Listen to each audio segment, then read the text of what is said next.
Well, hello everybody. Of course, I accidentally forgot to put the intro. Sometimes you fuck up. It's alright.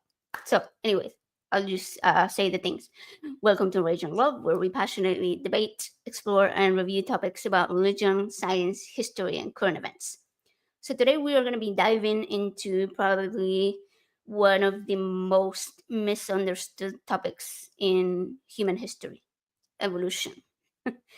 I was raised as a non-believer in a atheist household, right? And for those of us, for those people that are raised in religious environments, the word evolution can be treated like a threat, something dangerous, something forbidden, or that only heathens believe in. But evolution isn't really a belief; it's one of the most well supported, observable, beautifully simple explanations for how life changes over time and how it started. Now, we're going to be talking about what evolution actually is, what it isn't. We're going to clear up some confusion between the words evolution, Big Bang, natural selection, adaptations, survival of the fittest, and all of these other terms that normally get thrown around in debates, but sometimes they don't get explained. But I'm not gonna be the one doing this.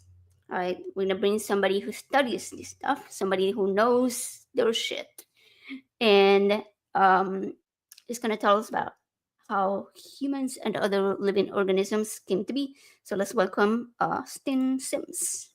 Hello. Hello, everybody. There you are. Hey, AJ. Hey, Clyde. Hey, Jess. Everybody else in Hey, the everybody in the audience. chat. That's cool. Good Yes. stuff. Hello. Hello to everybody. So, AJ, you're so right.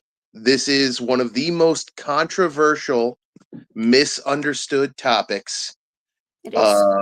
It is taught very little, even though the law of the land here in America says that evolution is supposed to be taught.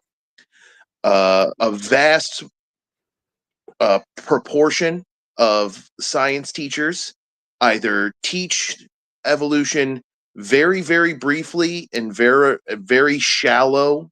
They don't really get deep into it. They don't teach it at all, or they straight up teach creationism, which is technically illegal, but that doesn't stop them from doing it anyways.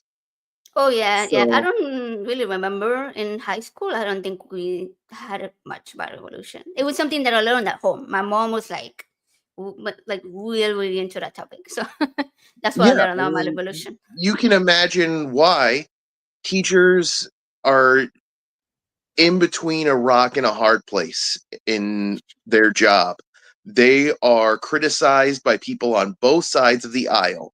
They're criticized by people on the left for transmitting the dominant culture, and they're criticized by people on the right for being too soft and too liberal and too open and accepting, teaching people in different languages instead of just teaching English like you're supposed to here in America. We speak American.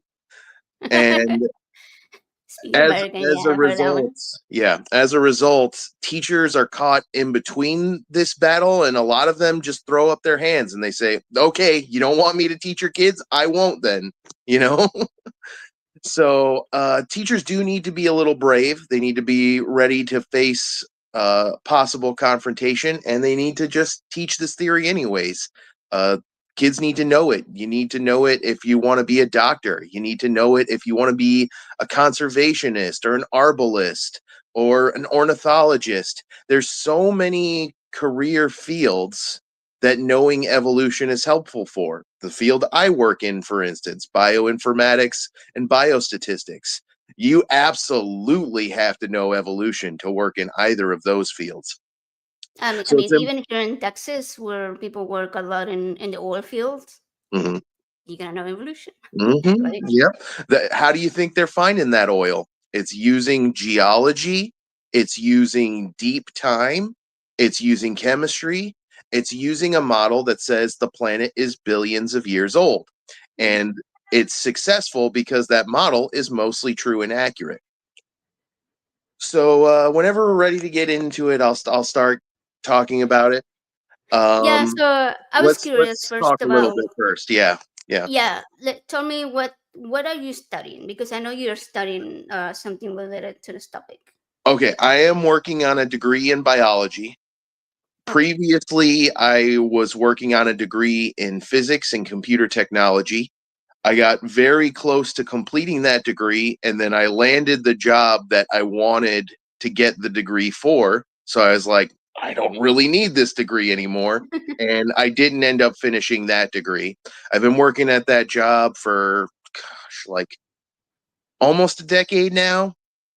And recently, I decided I wanted to go back to school and focus on my true passion, which was biology. I went with physics at first, and physics is very hard. No offense to biology or chemistry, which are hard in their own right, but physics is extra, especially hard. It is challenging. So I'm much more happy having switched to biology because it is what I always wanted to learn, and because it is easier for me. My teenager, we do homeschool, and like 2 days ago, he was like, "Hey, I had a hard time with this class." And I was like, "Oh, what's up? Show me what you got." I was like, "I'll help you." And it was physics, and it was what is it called? Kinesthetic equations. Hmm. Did I say that right? Okay. Hmm.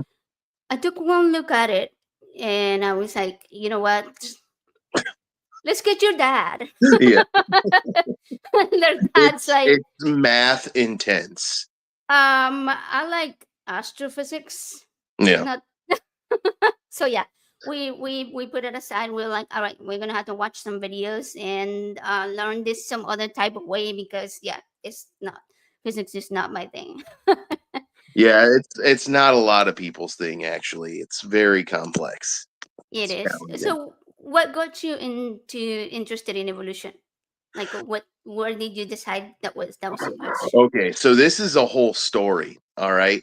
Well, When I was real little, my mom started dating this guy uh, named Kerry Dotson. I'll name him and shame him because that is his name. He can't say a thing to me about this because everything I'm about to say is completely truthful, which is a perfect, unimpeachable defense against libel or slander. Kerry Dotson is an alcoholic MAGA woman beater. He beat my mom in front of me for years. He broke my ribs. He broke my wrist. He broke my nose, my collarbone. He well, put me through walls. He smashed our phones. He smashed our windows. I once saw him beat my mom with a metal pole right in front of me. He abused my family for years. And one of the ways in which he abused us was that he took my interests in and love of science, and he stripped it away from me. He took it away from me and basically forcefully indoctrinated me into creationism. So the what happened was I learned to read around 3 or 4 years old, and I started reading everything I could get my hands on. But what I loved most was human anatomy books. So I got all the I human was the same. anatomy books I could. I was reading them all day and night. And my mom was also in school to be a nurse at the time. She was in college for nursing. And uh, because she couldn't afford a babysitter, she took me to her class once, and I loved it. I fell in love with the class. I was sitting there as enwrapped as every other student, paying attention, raising my hand, asking questions. I became obsessed with biology. I remember the classroom had a 3D model of DNA. It was an interactive model where you could deconstruct it, you could put Uh, new parts on it, and I loved it. I was like really into Legos, and so this like was like the ultimate version of Legos. I started to understand these are the Legos that we're made of, and it was like revelation. And so I came to love biology and human anatomy. I remember my mom bringing home the first brain I ever dissected, when I was like 6 years old. She brought home a goat brain for me and we dissected it together. And I remember looking at like the hippocampus, the cerebellum, the superior anterior temporal gyrus, the neocortex, all these fascinating parts of the brain that I had read about. And now I could actually hold them in my hands. And a lot of them are just the tiniest little sliver, the tiniest little bulb. And it looks like a squishy mass of chewed up bubble gum. But that little squishy mass of chewed up bubble gum it's you, it's me. Everything that we are comes from this little squishy mass of chewed up bubble gum in our heads, which is a mind blowing thing to think about. And so I became obsessed with that. And I did love Jesus at the time. Like my mom was really devout. Her boyfriend Carrie was super devout, and his dad was actually a preacher. So we would go to his dad's church, his dad's Southern Baptist church, every Sunday. My cat's flipping out. He's got the zoomies. Every Sunday, and we would have the normal sermon, and then afterwards we had Sunday school. And in Sunday school, we would be reading a Bible lesson and talking about it. But if you wanted to, you could always just sit in the corner and read the Bible instead. So I would always sit in the corner and read the Bible. But what I actually did was I took the biggest Bible we had from at home and took my smallest anatomy book, and I hid my anatomy book inside of the Bible. So it looked like I was reading the Bible, but really I was reading my anatomy book. That's And awesome. one Sunday, the teacher caught me. She caught me while I was looking at a page on reproductive anatomy, of all things. The worst possible thing Oh, for her to catch me looking at it, because of for me course. it was like, it's science, it's information, it's just cold clinical sober learning. But all she saw was pornography, and that's Of what she course. labeled it as. She told the pastor I was looking at pornography, and the pastor flipped out. He lost his freaking mind over this, especially because when he asked me why I was doing that, I told him it was because I thought the Bible was kind of boring and that science was really interesting. So he lost his absolute mind over that. My mom got very embarrassed because he, chased my mom down, shouted at her, and told her she was raising an atheist, and that he wouldn't be surprised if I was demon possessed, and on and on and on. So he basically browbeat my mom into agreeing to put me into special classes that would happen after the regular Sunday school class. So on Sundays, we'd go to the normal sermon, then Sunday school class. Then I had special classes where it was just me, a kid under 10 years old, and Carrie Dotson's dad, the pastor. It was him and me, nobody else in the class. And the class would just be him showing me Kent Hovind videos in Oh between, no.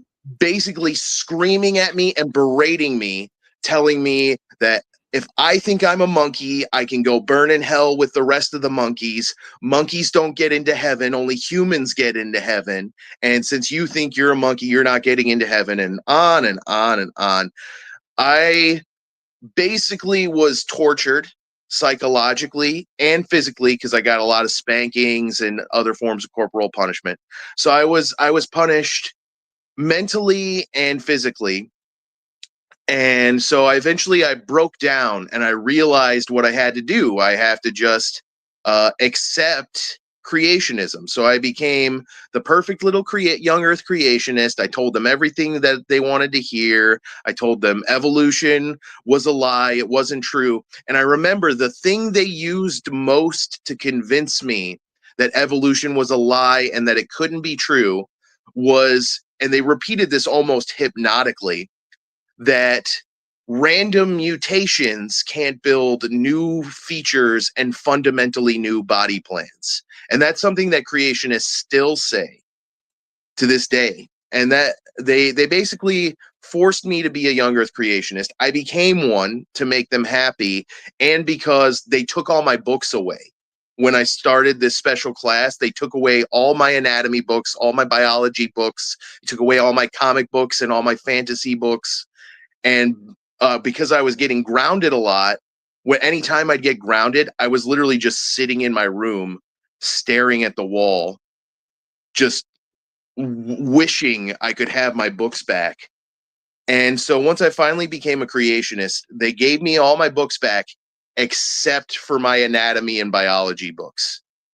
Of And you can course. imagine I went fucking apoplectic. I lost my mind. I told my mom I hated her.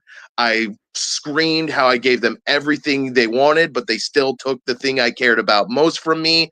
And so I don't give a good goddamn. I got spanked and beaten worse than ever before, but I didn't care anymore. So they started to get really concerned because things got really bad in our family. And my mom called for help. She called my Unitarian pastor grandmother for help. And my pastor grandma showed up, figured out what was going on, and I think my mom kind of expected that my grandmother would be on her side because she's a devout woman of faith. She's a pastor herself. No, my grandma lost her shit. She flipped the fuck out that I was getting beaten on and forced into this Oh, wow. fucking North Korea like creationism class thing. She rubbed my mom's nose in it like a puppy who took a dump on the floor. I had never Wow. seen my mom look so ashamed or my grandmother so angry. She was livid, screaming at my mom. So she demanded the lessons end, and they did. And my grandma basically became my savior. She started taking me on regular trips to the zoo. We would go to the zoo like almost every weekend instead of church, thank God. Wow. And we would go through the zoo and she would answer every question I would ask as earnestly as she could. She told me that she thought the Bible was a poetic, spiritually true document, and that science is about understanding the actual universe that we live in, that they're both valid and I should still believe in God, but that they're different in that, the Bible isn't necessarily literally true and science tends to be.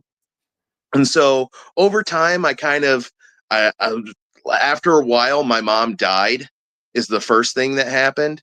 So there was nobody there to take care of us. So my grandpa came down and he took me and my sister out of that Southern Baptist community. That was the first thing that happened. And then after that, after we got out of the Southern Baptist community and with my mom passed and without pastor son asshole to beat on me anymore, I actually had the freedom to think for myself a little bit more. And then we went to I got started getting actual schooling and actually learning about evolution. And I quickly went from like young earth creationist to old earth creationist to theistic, intelligent design, theistic evolutionist type, and then eventually I just dropped the theist and been an Wow. evolutionist ever since. And yeah, that's basically the story of not only how I got interested in evolution, it's how I learned what creationism is and what they say and how they get people to believe in it and why I fucking hate that shit.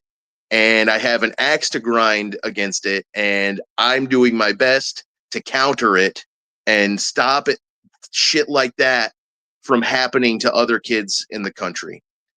And I'm so sorry that you went through that. Like, I recently did a video with a pediatrician, and we were talking about this. We were like, how do people not realize the harm that they're doing to children?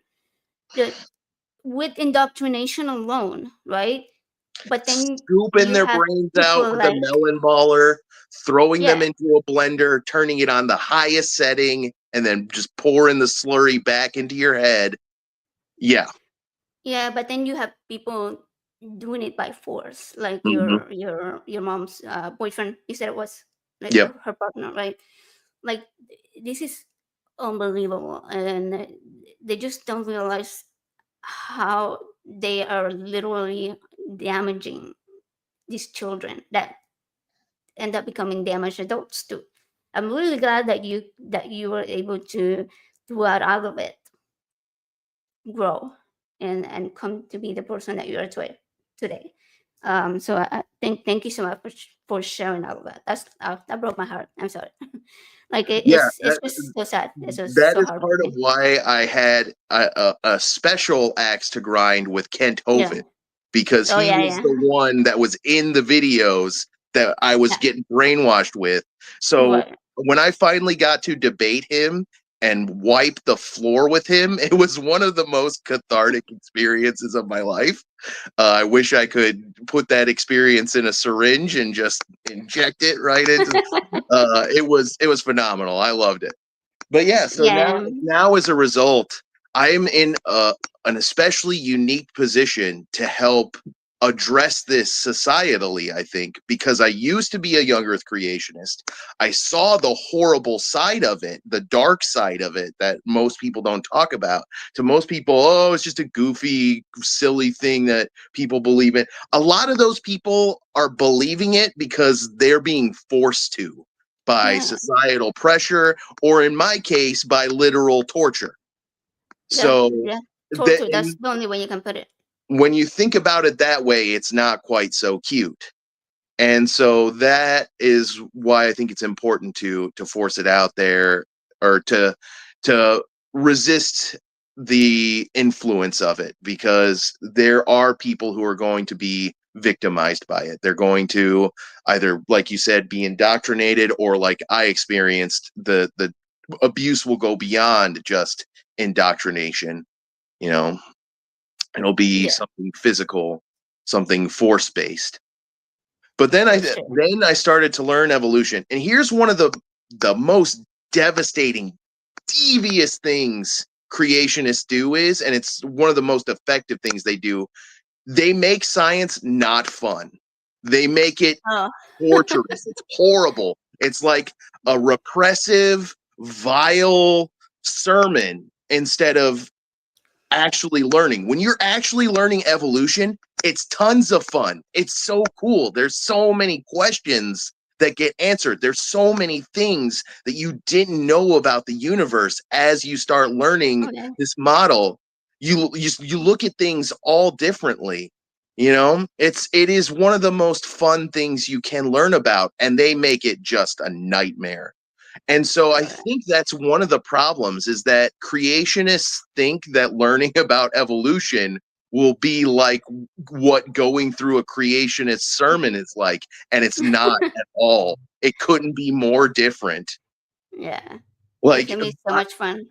I know that for most creationists, what they know about evolution, they learned in a sermon where there was no Q&A. You weren't allowed to ask questions. You had to just take what the pastor said and believe it, and then go home, and that's it.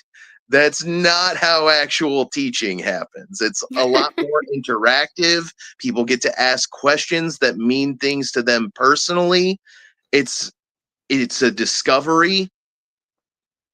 There's not as much shaming and bad feelings. If anything, evolution teaches you that shame is this response that happens in your brain. It's chemicals flowing through your body. Yeah, curiosity. So Yeah. I've noticed that, and I'm thinking that's the reason for this is what you were just saying, right? It make it so boring that nobody ever learns anything. But a lot of religious people don't understand the difference between evolution and the Big Bang or Yeah. natural selection. Like they use them all interchangeably. Yes. Let's start with that basic definitions of what does each one of those mean. Okay, so if you want to learn about the Big Bang, you need to read this book. This is called A Brief That's History of Time by Stephen Hawking. It's a phenomenal book, and I in have it it back there. he talks about models that are possible solutions to how the universe was formed. And we've got a couple of different possible models. There's the Big Bang, there's the Big Crunch, there's the Big Chill. And all of these are different models for the way the universe formed and expanded. Nowadays, we mostly go with the Big Bang. which says that, you might remember the Big Bang Theory theme song. The whole universe was in a hot, dense state that nearly 14 billion years ago. Expansion started, wait, the earth began to cool, the autotrophs began to drool, the Neanderthals developed tools, we built a wall, we built the pyramids. But I what love that that show. really means is the universe is in a hot, dense state. All of this mass and energy was condensed on a single point, and then it started expanding, and it's still expanding. We don't know why it started expanding. We don't know where the energy came from, if it did come from something, but we know up to like a trillionth of a second what was happening in the very early universe. And that is what was happening. The energy was very tightly condensed and then started expanding. And as it expanded, all the matter and mass and energy gets mixed up and it starts to cool down. And once it cools to a certain point, you start getting atomic elements. You get chemical elements like hydrogen and helium. Those are the first two.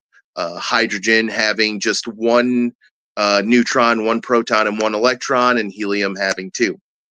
And then you get other heavier elements as the energy cools and spreads out more and more. Eventually, you get planets that have environments, ecosystems on them.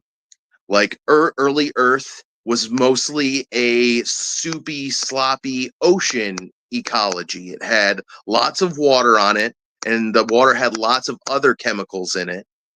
And that is about where Big Bang and evolution, there's a whap, smack down divider in between there. The Big Bang stops explaining things, and then we start explaining things with abiogenesis, which is another thing creationists confuse with evolution a lot.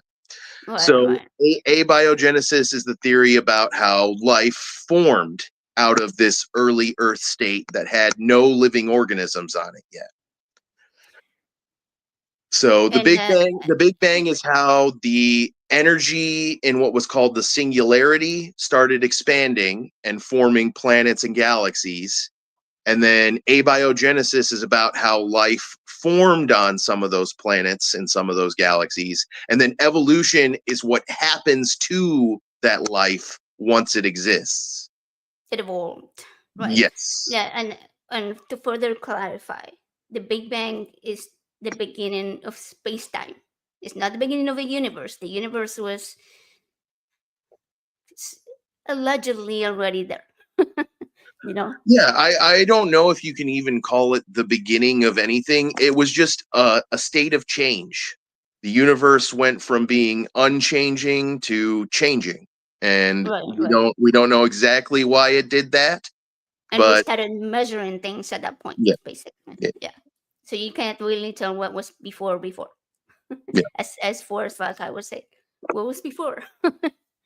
Yeah, so, that is one of their favorite arguments. They like to ask, where did it come from? And I don't think anybody is saying that the energy was created, because literally the laws of physics say it cannot be created. Energy can't be created or destroyed. That was Newton's third law, I think, or Einstein's first law. It was one of the smart guys' laws, is that the energy in the universe can't be created or destroyed. It can only change forms.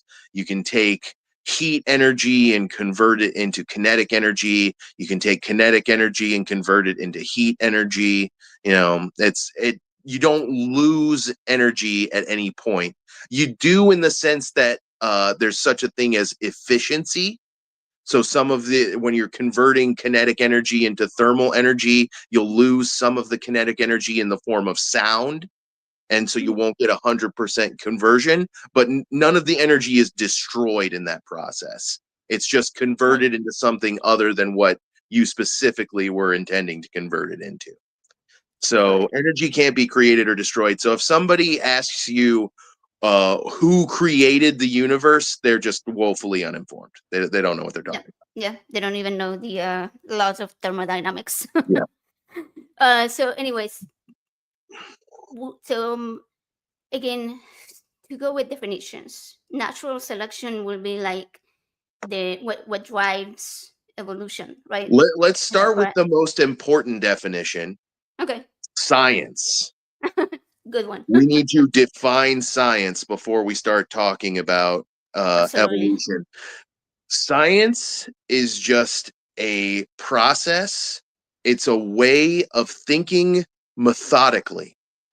It is a methodological process in which you produce novel predictions, and then you design experiments and collect data to see if the data you collect either confirms or supports that novel hypothesis, or if it disconfirms and does not support.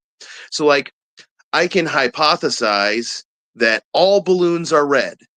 And if I design an experiment to test that hypothesis, it might be I'm going to go to the store and buy every balloon I can find. And if I go to the store and I find nothing but red balloons, I found data that supports my theory that all balloons are red.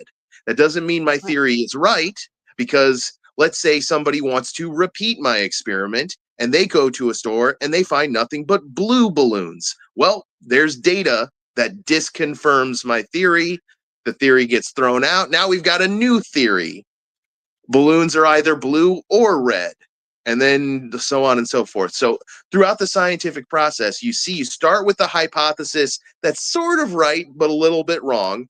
And through the replication and peer review process, your hypothesis broadens and it gets more and more accurate. And at any point, you can disprove that hypothesis. And if you do, you basically have to throw it out, or you have to reform it so that it fits the new data. And so that's what we've done with evolution. We started with a theory of science that says that species are immutable, that they don't change. And then over eras and eras, we've now come to understand that species are mutable, that they change a lot, and that any model that is that includes some kind of species fixity or immutability, a version of species that doesn't change, is inherently inferior to a model that doesn't include that. Because we've never found any evidence that there's a limit on how much species can change, at least not genetically. There's physical limits, like you're not going to get a cow as big as Texas, obviously. That's one of Kent Hovind's Yet. favorite statements. Yet. Yeah, right. I'm Yeah. joking. So that is kind of the basics of how you define the term science. And then there's a couple of important terms within science that aren't directly evolution related, and those are hypothesis, theory, and law. Okay. So a hypothesis, that's the concept you test. That's the testable novel prediction. You make a prediction, you say I hypothesize X. Mhm. I hypothesize that if you produce, if you introduce protein to a Buret's solution, it's going to turn blue. And then you go out and you test it. You put some Buret's on some protein, and if it turns blue, bam, you've got confirming data. You've got data that supports the theory. So that's the hypothesis. Theory is a model. Okay. It's it's a series of explanations. It's a series of quantifiable, falsifiable, possible solutions to unanswered questions and unsolved problems in our study of the universe, and attempts to better understand it using what we learn to better human existence. Right. So that's hypothesis and that's theory. That's Another good theory. word Yeah. for Law. theory is model. And then the last Okay. one is law. Laws are things that are consistent. They measure consistently.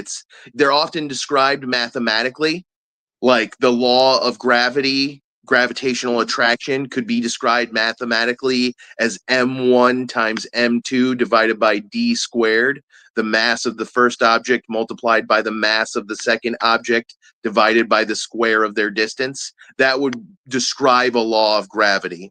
A law is like something that's very consistent, like the law of conservation of energy, that energy is never destroyed or created, it only changes forms. And some things are called laws but are not actually laws. It's interesting. Mhm. Like one relevant example is the law of biogenesis, which is not actually a law. Okay. It describes one specific Earth state, and that's the reason it's not a law.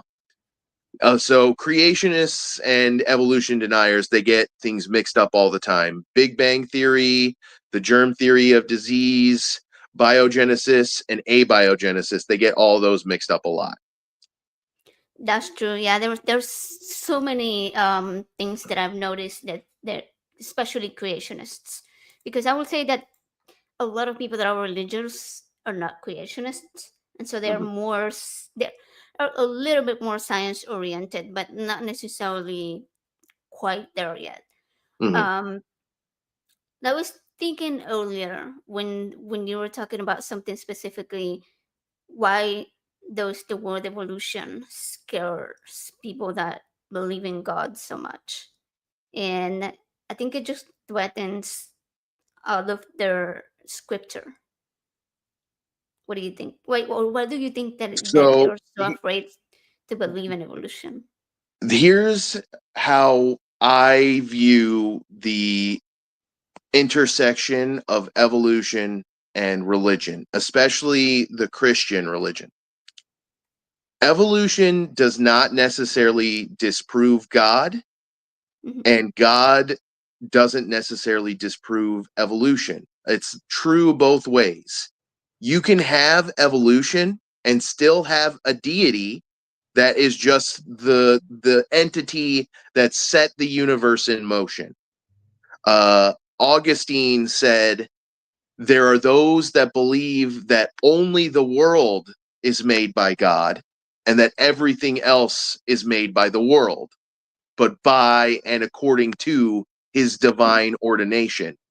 And you might find that especially interesting because Augustine lived centuries before the words evolution had ever been stated. He lived before Darwin was even a twinkle in his daddy's eye. And the reason why he said that was because even in Augustine's time, they were debating species fixity versus mutability of species. And they were discovering things like how mountains work, how volcanoes work, how river erosion works. And they, even then, they were starting to piece together, man, this 6,000 years old thing, I don't think this actually works. I think it took a lot more time for everything we see and feel and hear to come together. And it did. It took billions of years for all of this energy, all of this mass, all of the things that got organized through entropy into you and me. It took a long time for those things to form, spread out, and then reaccrete in the specific conformation they're in. So that is the God side of things. I don't think evolution disproves God either. You can have God and have evolution, and you can have evolution and have God. Evolution is true whether or not a deity exists, is my take on it.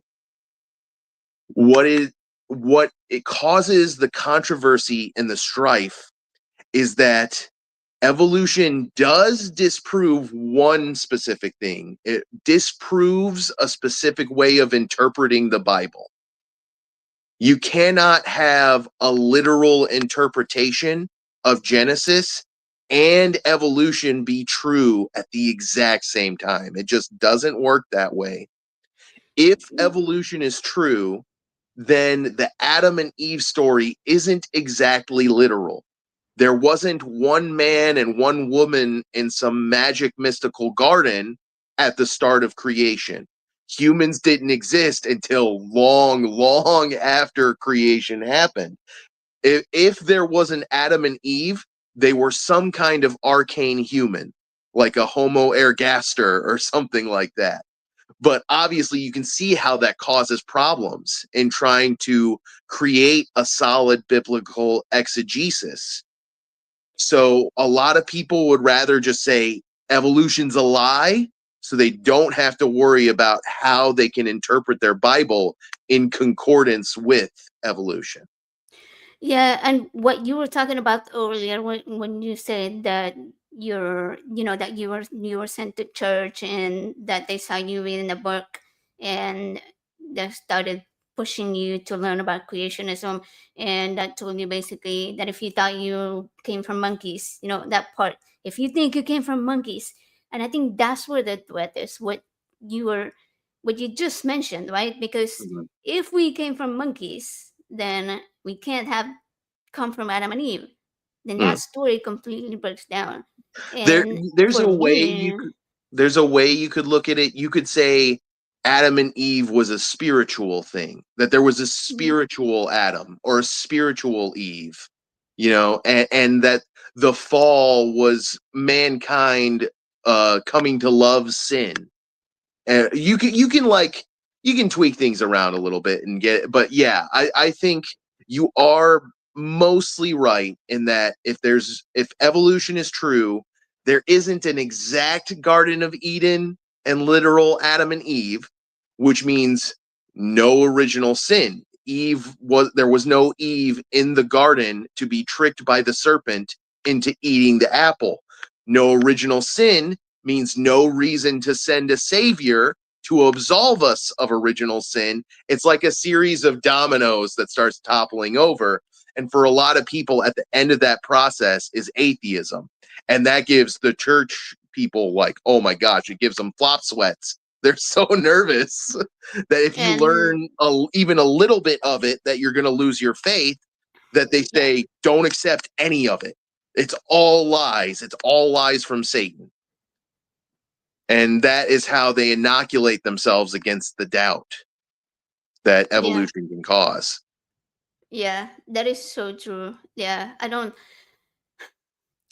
know, but for me personally, if the story of Adam and Eve is not true, to me the whole book falls apart. Like you said, there's no need for Jesus, first of all. But even Noah's Ark, Yeah. the story of Noah's Ark leads all the way back to the Garden of Eden throughout all the different generations and the different stories that go there. So it's like, Mhm. no, you can't have the rest of the Bible without the first chapter. It's the So foundation of it. there's an infamous creationist, a guy named Kurt Wise, and Kurt wrote either an article or an autobiography, and in it he explains how his dream was to be a scientist, and he started learning about evolution, and he started thinking about it and decided to go through his Bible, and he took an X-Acto knife and he started cutting out portions of the Bible that wouldn't work if evolution was true. And after he was done, he had a much thinner Bible, and he realized that he would either have to disregard evolution to accept all of the Bible, or he would have to throw the Bible out and accept evolution. And of course, he Mhm. wasn't going to throw the Bible out. So he decided he had to accept, he had to reject evolution. And it's really sad, actually, because he Yeah. says in that piece, he said that he basically threw his dreams of being a scientist into the fire. Wow. And that is just so sad. Kurt, I'm sorry, man. You don't That have is to do sad. this. It's never too late, man. Yes, If you're yes, listening. sure. Yeah. We love you. We're fine with it if you want to believe in God and still believe in evolution. You can find a way to work around it. And I'd be happy to help you do so personally. Right. But yeah, but no, that is basically, there are people who will admit that that is a force in play, that the literal belief in the Bible is a big aspect of how they end up where they're at. And Yeah. so, yeah, no, I don't think you have to reject the Bible to Oh accept yeah, it's just evolution. right, yeah. No, you Uh, don't have to. yeah. You will have to interpret it in a very different way than it Mhm. is generally interpreted. But yeah, it can be done. Yeah, I agree. Um, but anyway, so when you and I started talking about evolution, I contacted you because I wanted to discuss a conversation that I had with somebody that left me really baffled and without words, which is rare Mhm. for me. So like this person that I was talking to was trying to defend the position against trans people, and one of Mhm. their opinions that they shared was that trans women were men, and they were trying to defend that position so hard, and by saying a lot of problematic things. And I'm gonna tell you a couple, but let's start with the main one, which one of the claims was evolution gave men penises. Natural selection made men and women. Is that an accurate thing to say? I would say, to an extent, yeah, it is basically accurate that evolutionary forces shaped the human sexual reproductive anatomy. That's true for all living things. Sex is maybe one of the oldest evolutionary arms races. So, an evolutionary arms race is what happens when organisms are being shaped by evolutionary forces impacting themselves, as well as evolutionary forces impacting other organisms. So, it can happen within a species and it can happen outside of a species. So, for instance, one of the evolutionary arms races that happens outside of species is venom. Organisms Mm. have evolved all kinds of venomous ejecta. They've evolved systems for delivering venom to potential dangers. And conversely, on the other side of that evolutionary arms race, organisms have evolved all kinds of natural anti-venom. They've evolved thick hides so that it's harder to bite and puncture your venom into them. That's an example of an evolutionary arms race that happens outside of a species. But an evolutionary arms race can happen within a species too. And one of the most famous examples is sexual reproduction. So, one of my favorite examples of that is the duck, the Anis species. You might have heard this before. I think I know where you're going. Okay, But so tell the us. interesting thing about ducks is they have extremely bizarre reproductive anatomy because ducks they have no concept of consent. Male ducks will attack female ducks. They'll hold them down and force themselves on them. They'll do all kinds of grapey behavior with the female ducks. Wow. So, female ducks have evolved very complicated female anatomy. They have what's called labyrinthine vaginas. Their vaginas are Yeah, very go ahead. deep, and it's very exactly, it's very curvy, and yes, the corkscrew. Somebody Okay, already that's knows what I'm talking about. And so nice. male ducks have evolved to compensate for these labyrinthine vaginas. They've evolved very curly, long, corkscrew shaped penises that allow them to still successfully inject the baby juice into the nursery, so to speak. So that is an example of an evolutionary arms race. So yes, the two sexes in humans have been shaped by evolutionary forces. That is accurate. There was a question in the chat. What about intersex people? Where do they fit into that? So that is a natural result of how fetal development occurs. The way Gotcha. that fetuses actually develop into humans is that we all start off female. We all start off with a female template, and then later on in the fetal development process, your sex characteristics start to differentiate. And if you get fully differentiated, you become a male or a female. But it's possible to become partially differentiated or to be differentiated along both spectrums and end up with male and female genitalia. So I don't see sex as a strict binary. I see it more like uh, a chart that you can put 2 points on that chart, and most of your data is going to cluster around those 2 points. But there's spaces in between and on the outside. Yeah, for me it's kind of like hair color, right? Like you may have a albino and then like the darkest of color Mhm. for the hair. And there's all kinds of And in shades the in middle, between. yeah. Yep. But I will correct you super quickly on one thing. I hate to do this, but Ember will kill me if I don't. So she says that it's not that we all start off female. It's just that we all start off with the same shape that Yeah. cannot be distinguished from each other.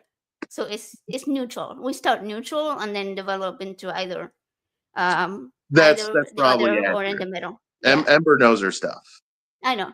That's why Yeah. I don't want her to watch this and cancel me. Right. Yeah. Um. But yeah, like I don't know. For me, it was hard. Like I understand what you're saying, and I agree. But it's hard for me to see it as a defense against trans people existing. Like just No. No. because we have. Oh no, yeah, no, that's Yeah. not what you're saying. Like that's Yeah. what they were saying. Yeah, Yeah. yeah, Evolution works because organisms have variation. And so male and female are 2 of the variations possible, but there's other variations as well. Just because they're right, rare, more rare than a completely anatomically male and a completely anatomically female person, doesn't make them invalid or something. Look, like right. look at the periodic table. Most of the atoms in the universe are either hydrogen or helium. Like What is over the whole chart? 99% of the universe is either hydrogen or helium, but you still got this whole period of elements Right, right. that are the heavier elements. To say that they don't count for something because they're only like 1 to 2% of the universe is just, it's a completely it's a limited view. Yeah, for me, it's like even if evolution can, what evolution does explain how human reproductive traits, came Yeah. to be, like how we ended up with the way that we reproduce today, right?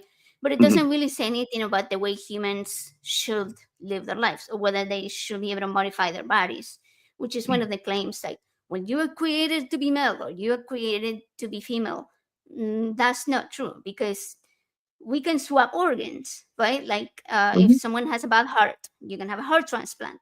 You don't have to stick with, well, I was created to have a bad heart, or I was Yeah. created to die at 2 months old because I was I born with see a you're wearing congenital heart glasses. defect. You were created to have bad eyes. Take those off. Right. I'm like, You're insulting God. Yeah. right, yeah. Oh, and on that note, these eyes right here, you're not able to tell, but there are the corneas are from 2 different people and not mine. Oh, Neither I of them didn't are know that. mine. That's Right? Yeah, fascinating. I have 2 corneal transplants, right? And I had them about a year apart, so they're from completely different people. Yeah. And it's like if we're going to say that trans people, because they were born a biological male or whatever, they have to stay a male, then Mhm. myself, a biological blind person, I guess you could define me as, Yeah. I was created to be biologically blind, Hmm. right? And I shouldn't be allowed under religious law to modify my body. So, I Yeah. mean, No. It's and honestly, people are likely to equivocate and say, "Well, if you were blind, it might end up killing you." If you're a trans person being forced to live in an identity that you don't like, that makes you feel sick, that makes you feel dysphoric, that can end up killing you too, buddy. I don't know if you're aware of this, but there's a little thing called self deletion that a lot of people do because they're not happy with the gender identity that they're forced to live with. So both of those things can be fatally harmful to you. So there isn't a category difference in them between them like that. So I can anticipate that would be most people on the other side's argument, is that being blind would be somehow categorically different from being forced to express yourself as a cisgender person when you really feel transgendered. But I don't think that's actually the case. I Yeah, don't think I they're don't different think categories. that's the case either, because that's based on you can't change your biology. And as I just said, that's Mhm, not accurate because we take medications, we have surgeries, we have transplants, right? So um yeah, it's a huge part of what makes us human, right? mhm, Is the ability to be able to understand science, to understand the human body, the human biology, in order to alter it, to mhm. improve our own existence. And um, I don't know. I mean, There people are are taking other body parts. organisms. There are other organisms that can do that. Uh, Oh there yeah. are there are amphibious organisms that can go from male to female. There's ocean organisms that can go from male to female or back again. There's species that have more than just two sexes, that have more than just male or female. There's a species of fungus that has a few thousand different genders or sexes, rather. Uh, Hmm. Biology is messy. Organisms are weird and unique, and there's all kinds of variations and exceptions, and everything that exists in biodiversity exists on a blended continuum. And you can see that when you look in human ancestry itself. You can see the blended continuum in, like, here. Can I share my screen? Oh yeah, sure. Let's see. There's a pretty well known picture, a photograph that I want to share. Well, computer's being really slow. Never mind. It's just a picture of the, Okay. oh, there we go. It's a picture of the hominid skulls, and you can see the blended continuum when you look at it. Is it on the other one? Let me see. This Here we one. go. Window. Okay, I don't know. It's not showing.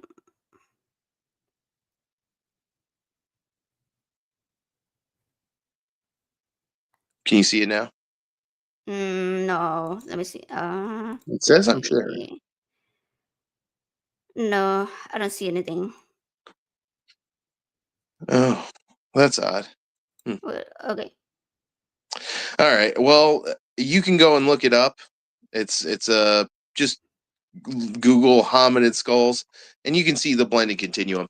Another really good example of the blended continuum is the horse rhino tapir ancestry line. Horse, See. rhinos, and tapirs all come from common ancestors. And the closer you get to that common ancestor population, the harder and harder it becomes to tell the difference between them. So, uh, a very ancient rhino ancestor is nearly indistinguishable from a very ancient horse or a very ancient tapir ancestor. And evolutionary biologists can still tell them apart, but sometimes it takes decades for them to tell which a specific fossil organism is. And what's interesting is that humans can do it better than a computer can. Even AIs have a hard time figuring out what an ancient horse, rhino, or tapir fossil is, and humans are better at doing it. So if you ever want to trip a creationist up, show them a Okay. picture of a very, oh, here we go. Was that it? Yep, that was it. That Okay. was it. Okay, good. Okay, I was trying to find the photo, but I couldn't. I wasn't sure if I had the right one, so I was like, That was the screen that I had up. okay. The actual photo is on slide 4. Can you see? Or nope, you're still just stuck on part 2 there. Okay. It's not that big of a deal. We can look the picture up later, or we can make it a thumbnail when we're done. But yeah, you can stop sharing that now if you want to. Okay, cool.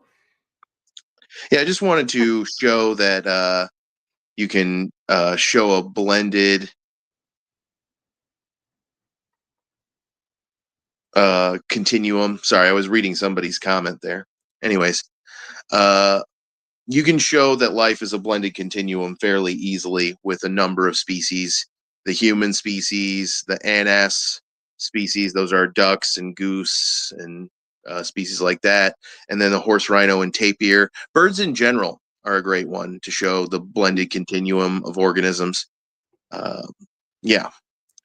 And when creationists are forced to deal with the fact that life is a blended continuum, it's very difficult for them to kind of Grasp. handle that without stumbling or tripping over that.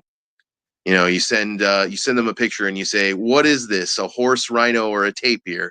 And they really hope they don't get it wrong.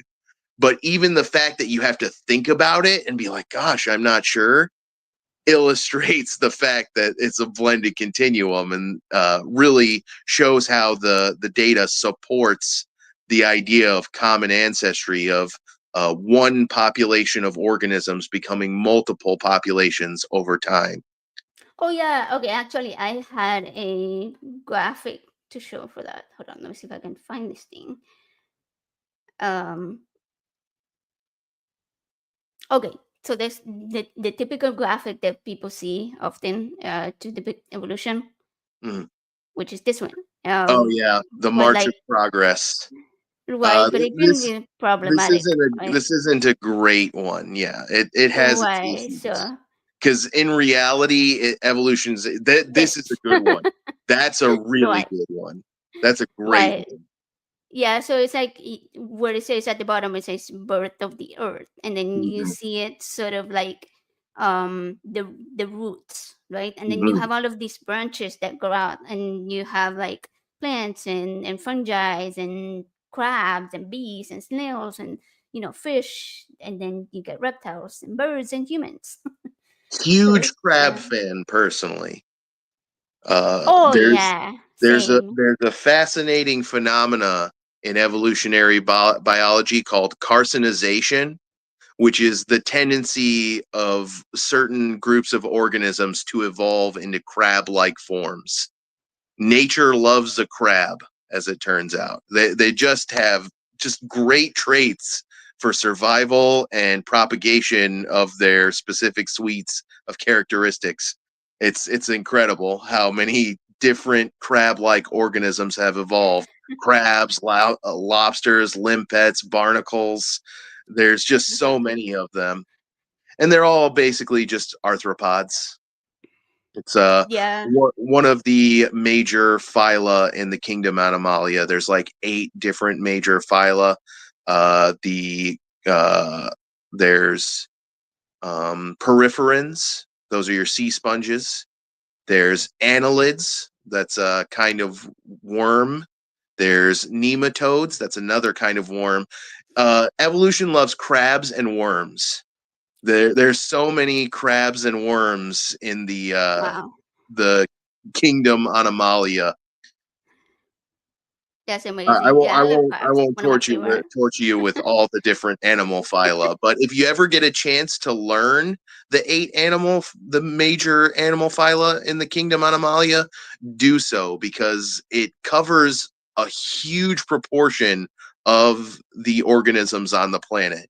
Uh, Peripheral, annelid, nematode, cnidarians, chordats, arthropods, and there's 2 other ones. I can just make it like a science lesson for my kid, and then we'll both like learn the whole thing. Yeah. Okay, we are gonna move on to before I move on from the topic. I was gonna say something real quick. When we were talking about trans people, right? Mhm, That I appreciate your input on this. Like I didn't want it to seem like we're just discussing trans people without actually having trans people present. mhm, But I did invite you to talk about it because of your knowledge about the topic. mhm. And I just wanted to add like that that evolution is should be part of what self-expression is, right? Like we've evolved to be humans that can use reasoning and critical thinking, and self-expression should be one of those things that we are allowed to do, and that we Mhm. are allowed to write our stories however we want and shape our lives, and we don't owe any supernatural being or Mhm. bodily autonomy, right? Like we don't owe it to our parents even. Just because Total agreement.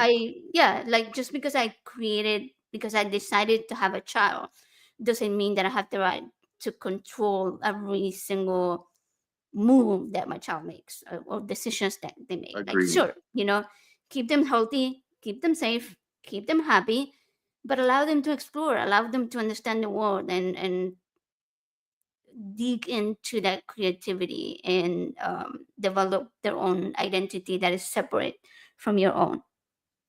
And So again, you may have heard before that the yeah. species concept is squishy. It's not a perfect concept because there are organisms that are capable of forming fertile offspring together, either a fertile hybrid or a fertile non-hybrid. Mm. Like if a wolf and certain species of dogs mate together, they'll basically produce a wolf. It won't look like a dog, it'll look like a wolf. It'll be almost genetically exactly Wow. the same as a wolf. So there are species where the species concept breaks down a little bit. And one of the things that defines a species as a result is that species behavior. Species Mm. kind of decide what their species is by choosing what they will or won't mate with, by how they decide to engage in mating rituals. And so, humans, part of what makes us humans is our complex social behavior and our Yep. extremely deep usage of tools and innovations.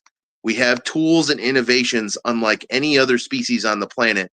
That's not to say that's a different category of quality, it's just a different extent, it's a different gradient of the quality.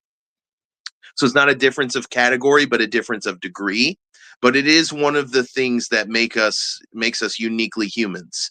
Like this, what we're using right now.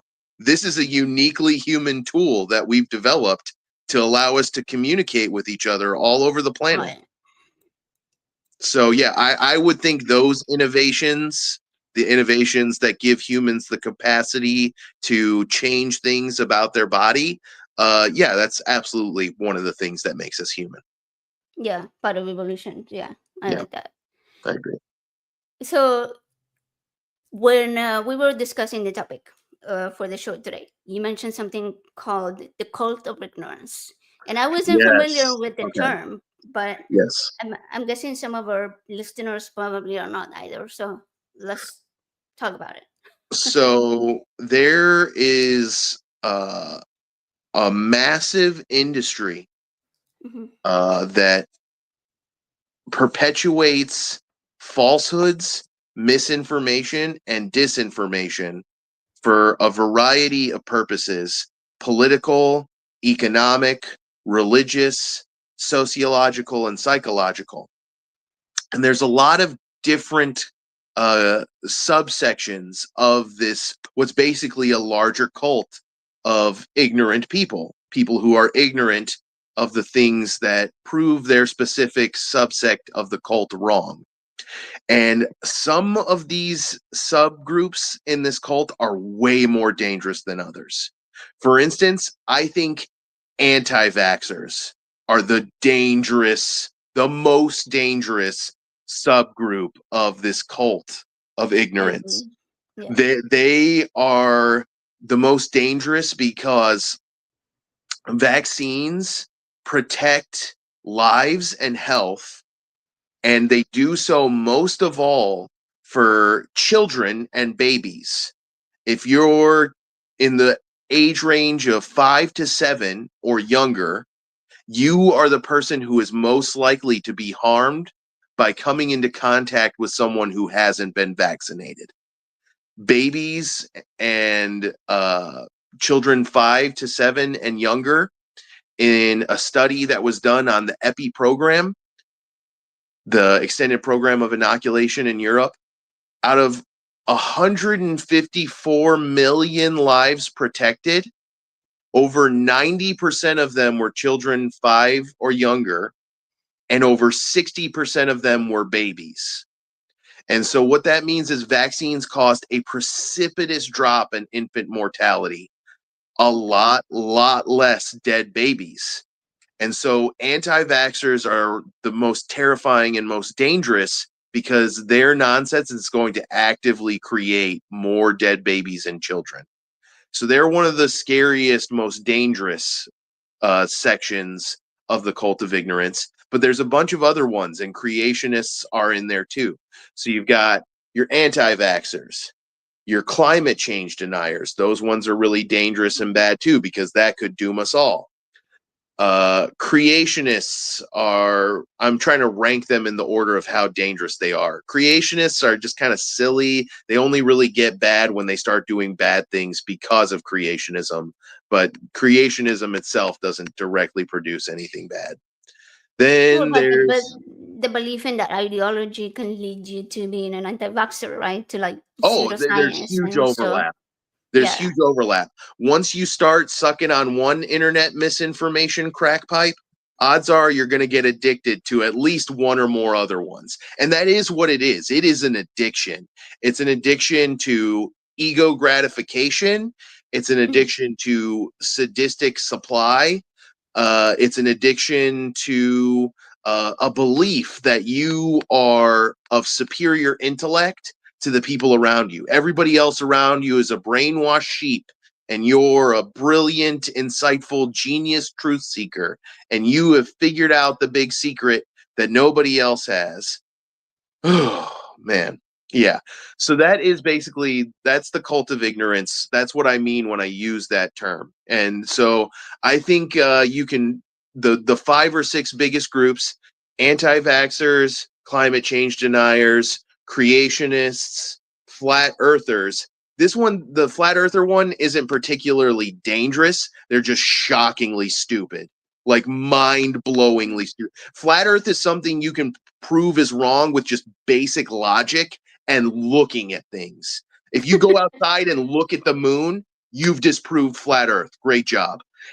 So flat earth. And then the 5th category, like, I lump a bunch of different things into this one because they're all kind of similar. And it's things like believing that Bigfoot exists, believing that the Loch Ness monster exists, Yeah. believing that UFOs exist and some of them snuck into your room and ate your ass while you were sleeping one night, believing the Demons. Mothman exists.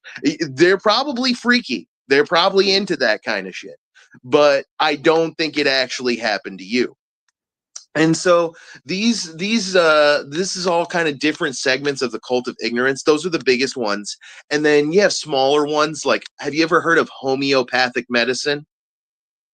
Oh yeah, of course, yeah. So, or as I like to call it, magic water, because that's what it actually is. Hmm. It's this kind of crackpot theory that if you take water and you put like a tenth of a Oh, thousandth that one. of a Okay, yeah. gram into the water, it somehow changes the properties of the water and makes it medicinal. It's just water. It's not going to solve any of your problems. If you are seriously ill and you are treating that illness with homeopathic water, stop immediately, because it's not doing anything but draining your bank account.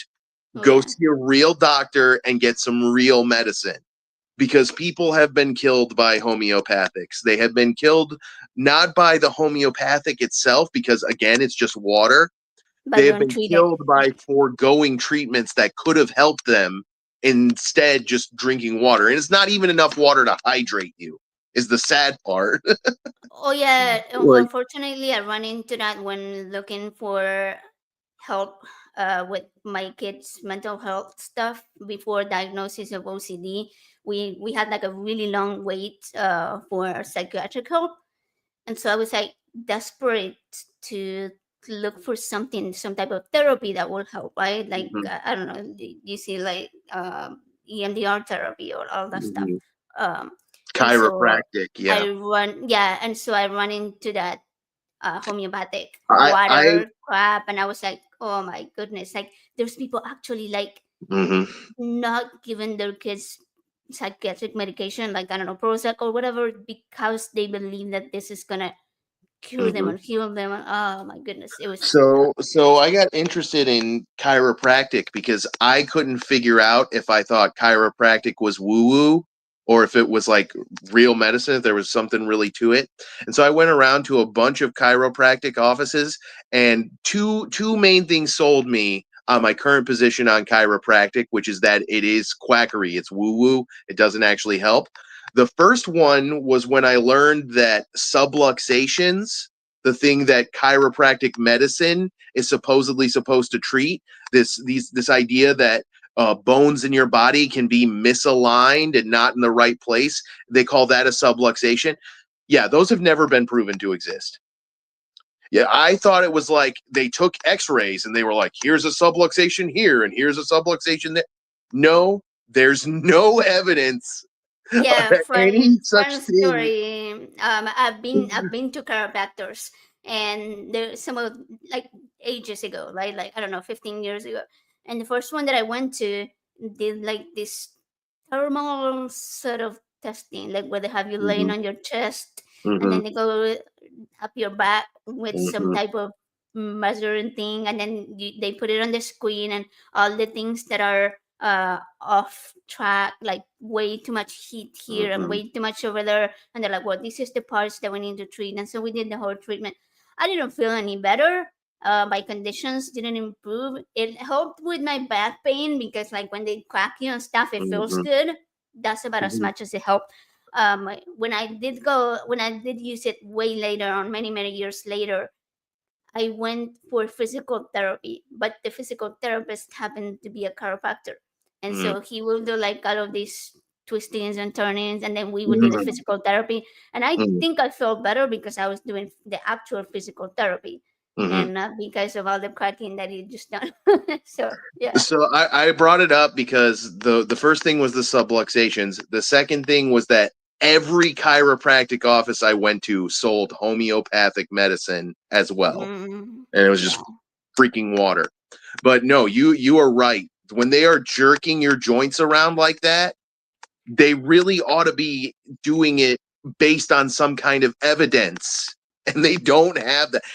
I put it to this kind of comparison. It's like giving people chemotherapy in a world where there's no proof that tumors exist. You're like, if you didn't know that tumors existed, injecting chemotherapy drugs into your body would be a friggin' bananas thing to do, because you're literally poisoning yourself. We Yeah. have no evidence that subluxations exist, and these doctors are grabbing your skeleton and yanking it around in different directions. That's your musculoskeletal structure. That there's no Yeah. reason to be doing. And one of the things I thought was really funny is the chiropractor I went to, he gave me a series of stretches and physical therapy exercises, and I did those religiously, and things started improving, and I stopped going to the chiropractor and just kept doing those, and I I did found that out too. I didn't need the chiropractor at all. The I know. physical therapy was what helped. Yeah, I still do them at home now, and on my yoga ball, on Yeah. my yoga mat, and like I do the stretches that they taught me, and they help a lot with the pain. But it's because of his physical therapy, and not because I was going to the chiropractor. Um, so you were talking about the cult of ignorance, and you mentioned to me the flick model. Yes. What Okay. is that? So the flick model is a powerful tool for countering some of the claims that different members of the cult make. So the Flick model was originally designed to describe climate change denial, but it's applicable across the board. And it's not the perfect model. There are other models, but I think Flick is one of the best ones because it's one of the easiest ones to remember. It's a nice, easy acronym, Flick, FLICC. And what that stands for is F stands for fake experts, L stands for logical fallacies. I is impossible standards. C is cherry picking. And the last C is conspiracy theories. And so I'll explain briefly what each of those means. Fake experts, it's things like for anti-vax, a fake expert would be somebody like Dr. Andrew Wakefield, a guy who did a horrendous study with egregious ethics violations, laughably small sample size of freaking 12, with a with a super biased selection process. So he took a bad sample that was too small and then used bad methods to produce a result he wanted. And now for decades, he's been playing the role of a fake expert, going around teaching people anti-vax medicine. So he's a great Yes. example of a fake expert. In He's the creationism, one. He's there's the one that linked tons of fake autism, experts. right? He's the one Yes. that Yeah. linked autism to Yeah. vaccines, but I mean, it's still being used, even though it's been Yes. fully debunked. He was paid by a scumbag lawyer to give the lawyer actionable data for lawsuits. And so he did one of the world's most egregiously flawed studies. He managed to get it published. The journal that published it realized the gaping errors and realized what a mistake they made publishing it. They retracted it. Many of the people involved lost their licenses. He Right. has never had his license restored. Some of the people lost their license and got it back. Others, like him, they have been permanently banned from medicine. They are not legally allowed to practice medicine anymore, which is ironic because they still let the guy go around spewing freaking nonsense to entire crowds of people, even though he's not allowed to practice medicine. He's doing as much, if not more damage doing that than Yeah. he would be if he was practicing medicine, but that's still allowed. So that's one example of fake experts. And even Right. within the Flick model, like there's lots of little phylogenetic offshoots of fake experts. Like one thing creationism has, they have the bulk fake experts. They don't just have one or two fake experts out there running around.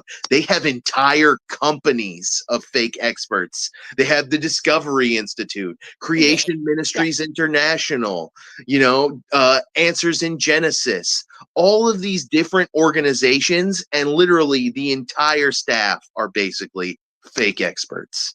Right. And people hear the word institute and they're like, oh, it must be legitimate. Mm-hmm. Yeah. So that's the fake experts part of the Flick model. Next is everybody's favorite, logical fallacies. Don't you just love those logical fallacies? And learning about logical fallacies is one of the things that led me out of young earth creationism, because once you know what a fallacy is, you start seeing it all the time. So like, for instance, one of the favorite logical fallacies of creationists is the straw man fallacy. A straw man fallacy is when you take an argument and you extend it to ludicrous proportions and then criticize the result as if it refutes the actual argument. So, for example, a creationist will straw man evolution by saying, oh, evolution means a dot of nothing gave birth to a whale, exploded, and an amoeba gave birth to a whale. They take the model and they extend it to something ridiculous, which the model doesn't actually claim. It doesn't claim an amoeba gave birth to a whale. It claims that populations of organisms diversify over time. But for somebody who doesn't know what the model says, they hear that straw man and they're like, oh, yeah, that's ridiculous. And they become convinced that evolution is this absurd theory. I can't believe people believe this, which it would be insane if people believed that an amoeba could give birth to a whale, but they don't. So, and there's dozens of logical fallacies. There's so many. We could do a whole live stream on just logical fallacies. There's great charts. There's great websites that teach logical fallacies. After this stream, go onto Google and search up logical fallacies, you'll get visual aids, you'll get websites that break them down for you. But I'll tell you about a couple more since we're on the subject. So that's the straw Well, man. 1 second. 1 second. On Saturday, I'm gonna have Richard Gilliver, and we're gonna talk philosophy, and I'm sure we're gonna cover all about logical fallacies. Okay. Do you So not want yeah. to talk more about them then? We can move on to No, the no, next. yeah, no. Go ahead, go ahead. Okay. Yeah, So straw the man ones related. is a really popular one. And then another one is appeal to consequences. Mhm.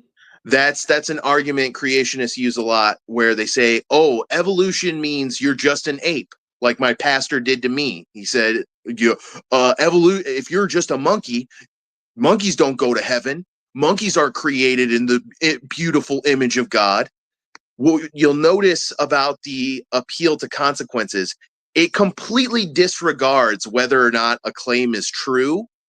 It Mhm. instead focuses on what is a possible consequence of that claim being true, and therefore tries to refute it by manipulating a person's emotions by saying, "Oh, evolution means why not just get up and go next door and eat a baby?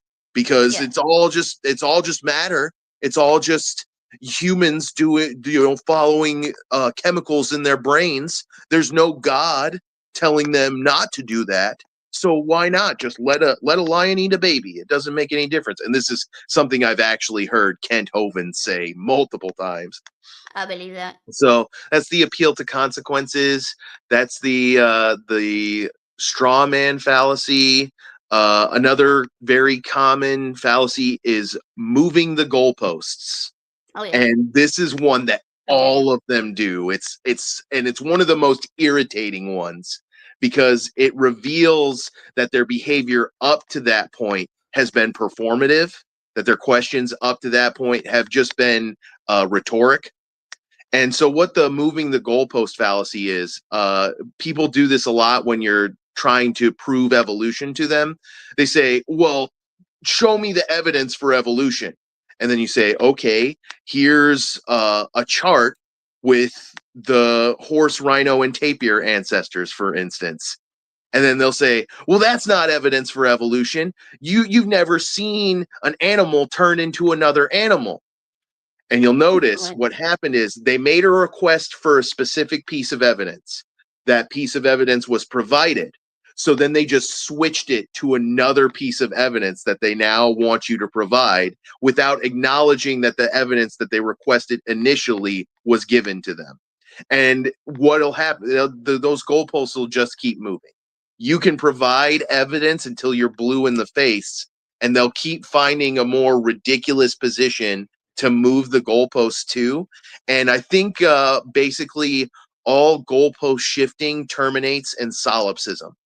Eventually, they're going to argue that you can't prove that you're not just a brain in a vat, so you have no evidence, basically, which is a very silly argument. Solipsism, one of the things that I think defeats solipsism is just how stupid and unlikely it is.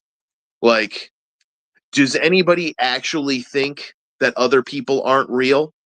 If they do, they probably have something wrong in their brain. And most of the time, when somebody is retreating into hard solipsism, they themselves aren't a solipsist, and you're not a solipsist.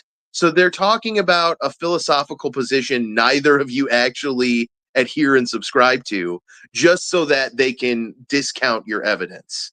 The goalpost move, big shift. So that's the fake experts, logical fallacies. Next is impossible standards. And it's kind of related to the goalposts. When it yes. I think one of the most glaring examples of impossible standards is how credulous creationists are when it comes to the claims made in their faith's religious doctrine versus how skeptical they are to scientific evidence. So, like, a book that claims that a virgin gave birth and lots of people came back from the dead, and a dude rode around inside of a whale, and a donkey talked, and a snake talked, And also there were unicorns and fairies and dragons and giants on the planet at some point. They'll believe that, no problem. It's not even, they don't blink. But if you say all life comes from last universal common ancestor, suddenly they have a billion questions before they're willing to accept that. So that is an example of impossible standards. It's the difference between something you want to believe versus the thing you don't want to believe, and how your skepticism varies between those two claims. And so, like, somebody who's using the impossible standards technique of the Flick model, they are going to say that you can't prove evolution because nobody can see it happen with their own two eyes. You know, nobody can live for millions of years and watch a population of giraffes end up with longer necks. And of course, it's wrong, because you don't have to live millions of years to see it. There's clues at the crime scene that tell us what happened in the past. We weren't there, but the rocks were there. The organisms that produced those fossils were there. And it's through that we're able to collect data that supports the model. So you don't have to live millions of years to witness it, but somebody who's using an impossible standards attack is going to say that you do. So that's the impossible standards. Next is cherry picking. Cherry picking is when you look at only the data that supports your ideas and you ignore the rest of it. So like a creationist might look at the eye and they might say, oh, the eye is so incredibly complex. We can't even begin to think how it might have formed. Look, here's a quote from Darwin himself saying, oh, the eye is so complex. I admit that it's absurd to think that it could have evolved by random chance. And so misquoting is also a kind of cherry picking, because they're leaving out the next sentence where Darwin says, and by the way, here's how it actually happened. Like, he's saying at first that, yeah, it seems inconceivable. Here's how I conceived of it. And but they just quote the part where he says it seems inconceivable. Right, and speaking of the eye, that was another one that I was going to ask you about. But like, it's like they're cherry picking the human eye, but they're completely ignoring the mantis shrimp eye, right? Which is or a extremely more planarian eye. complex. Yeah. Right. Yep, a reptile's third eye that doesn't even see shapes; it just feels heat and light. So yeah, that is an example of the cherry picking. And then the last while one, wearing glasses. Yeah. you were really intelligently designed, AJ. It's just yeah, the designer forgot that it's good for his designs to be able to see that day. It's a slight oversight. Usually very intelligent though. No.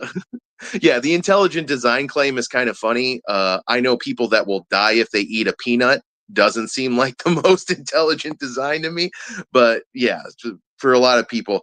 And it does have some semblance of validity to it, in that 99% of the organisms that have existed on the planet are extinct now. So everything that's left that hasn't been filtered out by extinction does look kind of intelligently designed, but that's because all the stuff that wasn't intelligent ended up in the scrap bin. But anyways, okay, so conspiracy theories. And this is the fun one. This is the one where we get into the stories about the men in black around the corner ready to flash you with the neuralizer beam and make you forget your close encounter of the third kind. Conspiracy theories, that's when you're just making up these sinister, shadowy organizations that are manipulating the facts, and they're misleading people, and they're hiding the truth. And what is powerful about that for people who use misinformation and disinformation is that it can explain away anything. Any evidence against the conspiracy can be explained away as a part of the conspiracy. And so it's unfalsifiable. There's no way to prove a conspiracy theory wrong.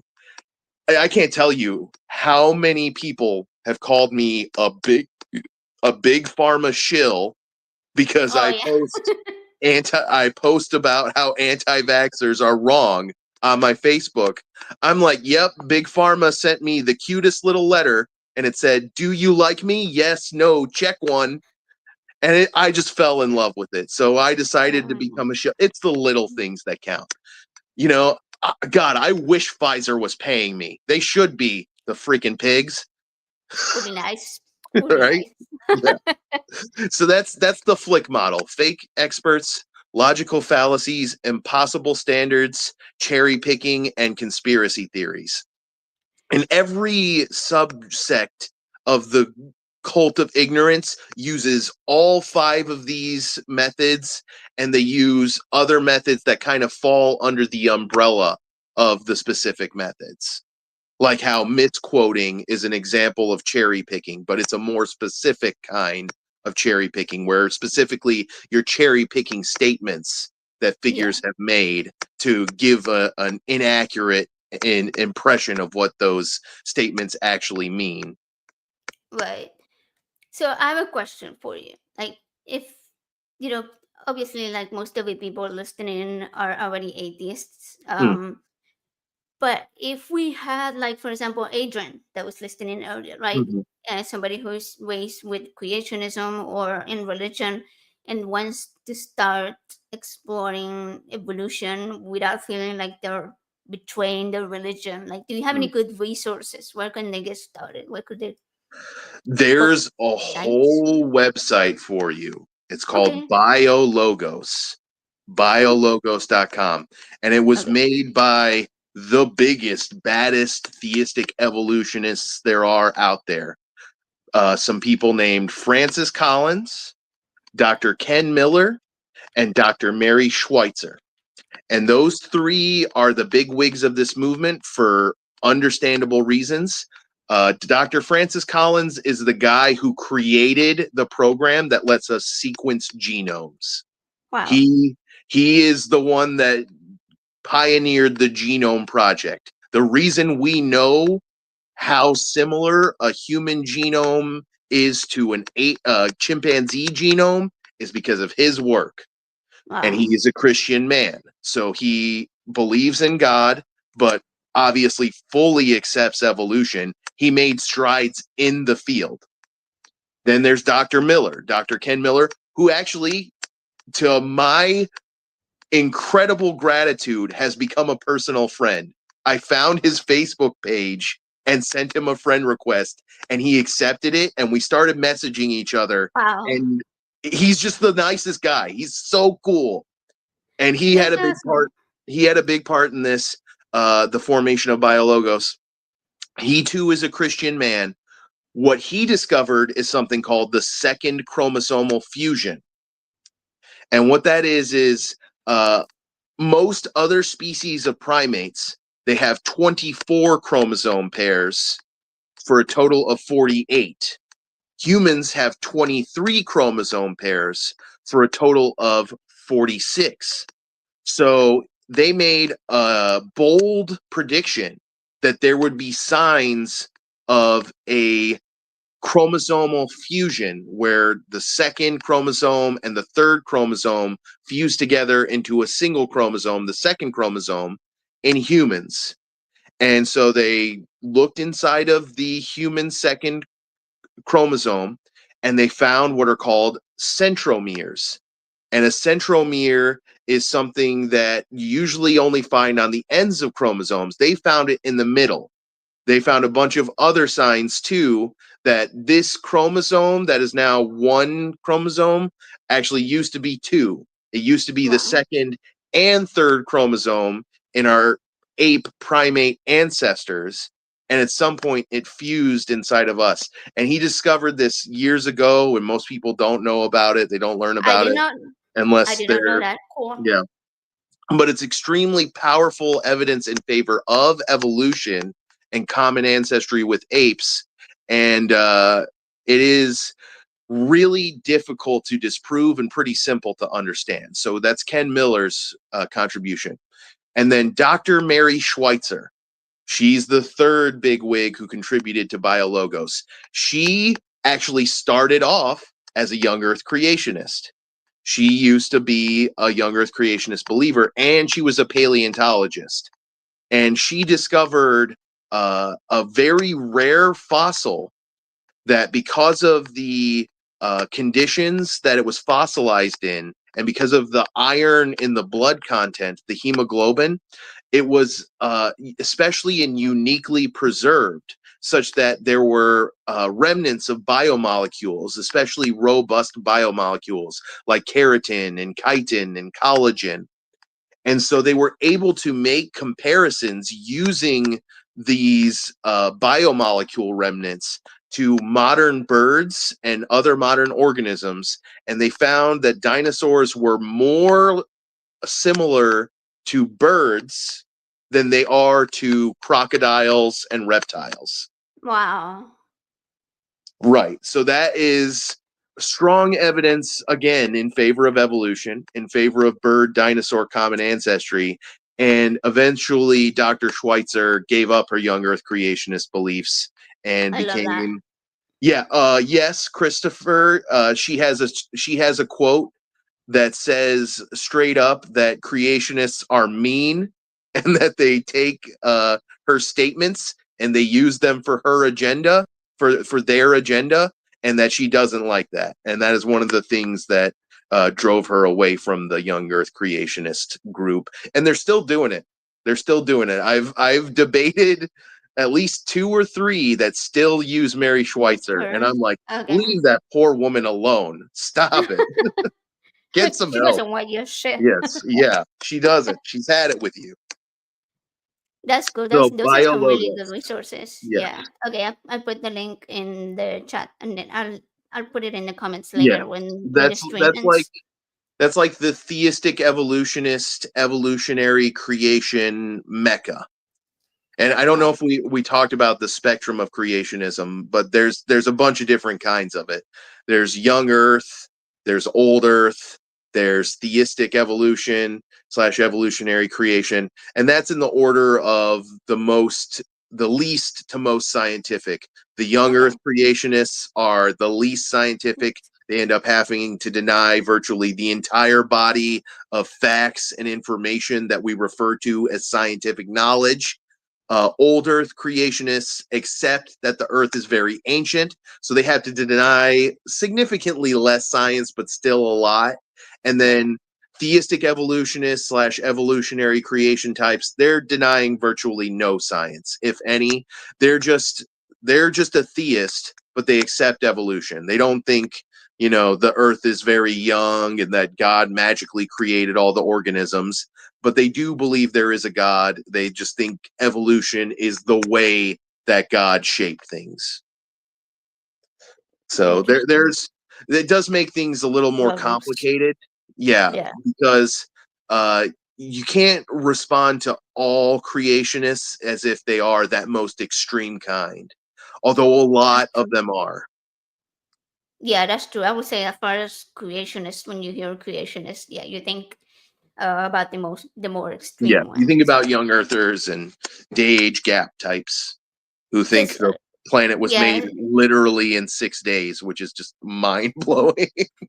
It's almost like saying that the continental United States is only 17 centimeters wide instead of the many hundreds of miles wide that it is. pretty That much. is Yeah. that is the order of magnitude to which the statement the Earth is 6,000 years old is wrong. It's Yeah, profoundly wrong.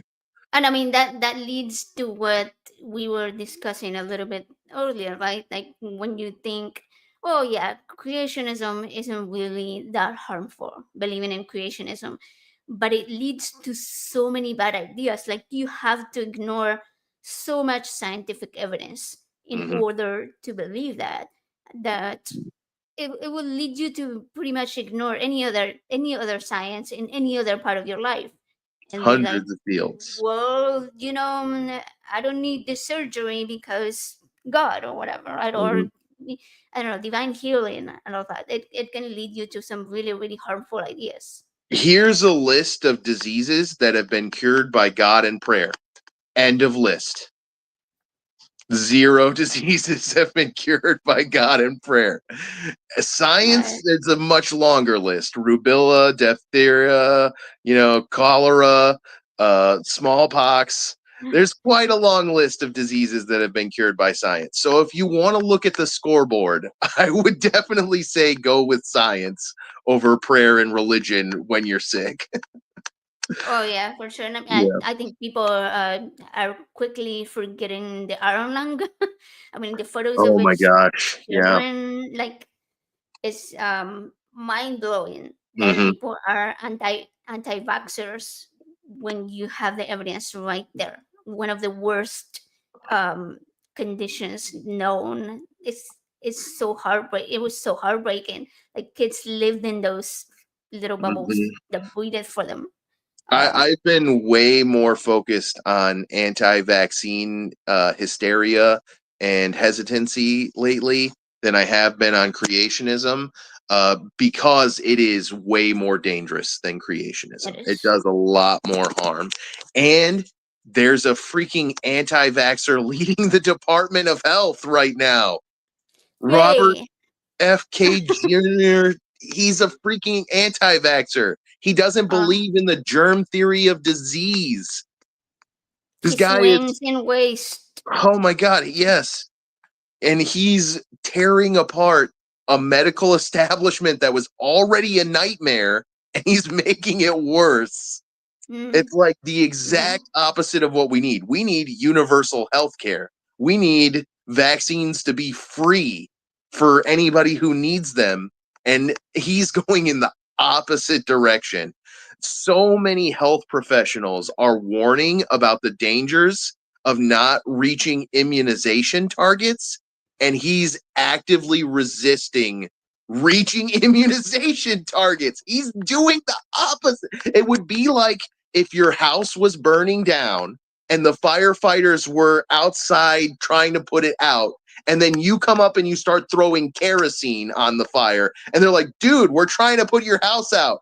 Would you stop doing that? And you were like, you just don't want people to be free thinkers. You don't want people to decide for themselves what they can do with their kerosene. If I want to throw my kerosene on my burning house, I have the right to.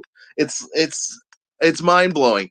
It's also Yes. kind of like if you're in a platoon in the army and you're in an active war zone fighting a gunfight, and everybody else is wearing their camouflage and hunkering down behind a bunker, and you're wearing bright colored tie-dye and flip-flops, and you're skipping around the battlefield with a megaphone screaming into it, and your platoon sergeant says, "What the fuck are you doing?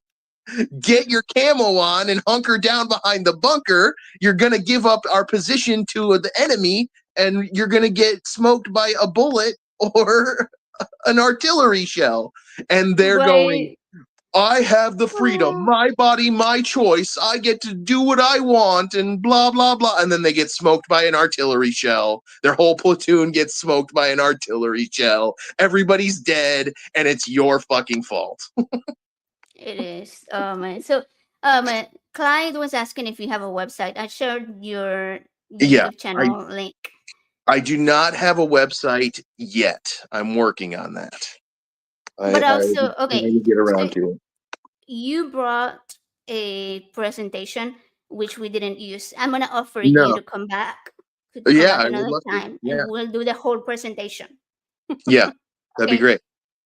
Okay. And you know Cool. what? We didn't really talk about What's evolution, up? all that. Yeah. I Yeah, thought a little bit. I thought I thought the presentation was going to be a little more different. I thought it was going to be like I was talking about the it history of evolution and how it was. went from. We can do that too at another point. We'll do Yeah. a more focused one. This one was kind of just like a little talk about all the cultural forces around the theory, which do Yeah. need to be discussed. Absolutely. Yeah, I think it was a good start. But I don't want to keep you like 4 hours, and I don't think anybody's gonna watch four That's all right. hours. Yeah, So no, I'm hungry and tired too, so I will for sure have you come back, and I would we love will do to. that.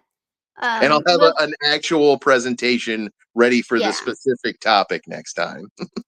I love it, and I appreciate it that you can prepare it. And I'm sorry I threw all these questions at you, but I think it was a good No, I love it. conversation. I think we had a great, yeah. I really enjoyed the cult of ignorance part of it, the conversation. That was really good, really You know educational. what? They're dangerous and they're terrifying, but they're also so fascinating and so funny and amusing at the same time.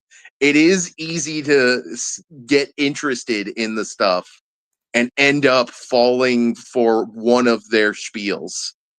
So a Yeah. lot of people, it's just like, oh man, this is weird. This is interesting. What are these guys about? And then 2 weeks later, they're like, vaccines have aluminum in them. The government is controlling our mind with 5G. Delta wave. Yeah, Yeah, that's just crazy sucking stuff, on that man. misinformation crack pipe, just hitting it real hard. Yeah. Yeah.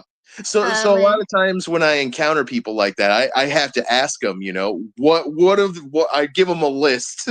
Are you a young earth creationist? Are you a flat earther? Are you an anti-vaxxer? Did Bigfoot sneak into your room and eat your ass one Check. night? Like check, check, check. Yeah.